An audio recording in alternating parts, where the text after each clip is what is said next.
બીઝેડના કરોડોના કૌભાંડ વચ્ચે અરવલ્લીમાંથી તેની ઓફિસમાંથી વધુ એક તૂટેલું લેપટોપ મળ્યું હોવાની વાત સામે આવી છે। કરોડોના કૌભાંડ વચ્ચે અરવલ્લીથી તૂટેલું લેપટોપ મળ્યું છે। અરવલ્લીના માલપુર રૂગનાથપુર રોડ પરથી બિનવારસી હાલતમાં તૂટેલું લેપટોપ મળ્યું છે। માણેક કૃપા સ્કૂલ પાસે કેનાલ પાસેથી આ લેપટોપ મળી આવ્યું છે। બીઝેડ કૌભાંડનો મુખ્ય એજન્ટ મયુર દરજી પણ માલપુરનો રહેવાસી। હવે લેપટોપ માલપુર પોલીસ દ્વારા જપ્ત કરાયું છે। આપને જણાવી દઈએ, પોલીસે જાણવાજોગ ફરિયાદના આધારે તપાસ શરૂ કરી છે। લેપટોપમાં મોટા હવાલાની શક્યતાને નકારી શકાય નહીં। પોલીસ દ્વારા ટેકનિકલ મદદ દ્વારા તપાસ થઈ શકે તેમ છે। બીઝેડ કૌભાંડના મુખ્ય એજન્ટ મયુર દરજી પણ માલપુરનો વતની હોવાની વાત સામે આવી છે। હાલ લેપટોપ માલપુર પોલીસ દ્વારા જપ્ત કરાયું છે। ત્યારે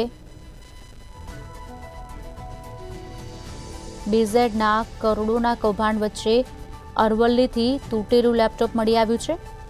અરવલ્લીના માલપુર રૂગનાથપુર રોડ પરથી બિનવારસી લેપટોપ મળ્યું છે।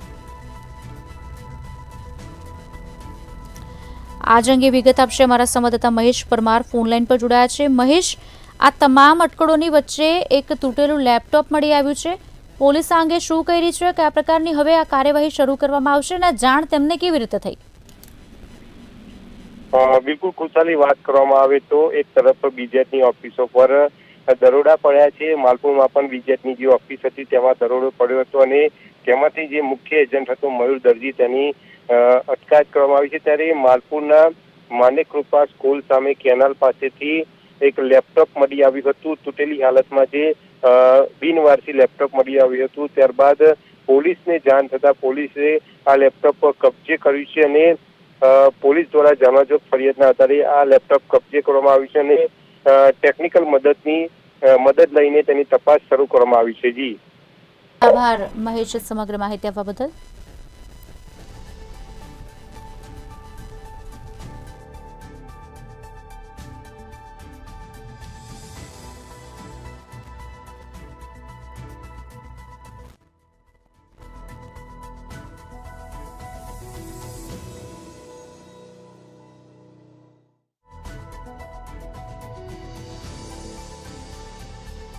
પોલીસ જાણવાજોગ ફરિયાદ આધારે તપાસ શરૂ કરી છે। બિનવારસી હાલતમાં તૂટેલું લેપટોપ મળી આવ્યું છે, જેને જપ્ત કરવામાં આવ્યું છે। સાથે જ ટેકનિકલ ટીમની પણ મદદ લેવામાં આવશે અને તમામ માહિતી બને એટલી લેપટોપમાંથી નીકાળવાની કોશિશ કરવામાં આવશે। જો કે તે વાતને નકારી શકાય નહીં કે લેપટોપમાં કંઈ જ નહીં હોય।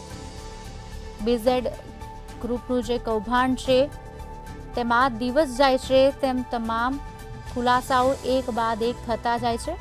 તેમાં આ જ અટકળોની વચ્ચે એક લેપટોપ પણ મળી આવ્યું છે।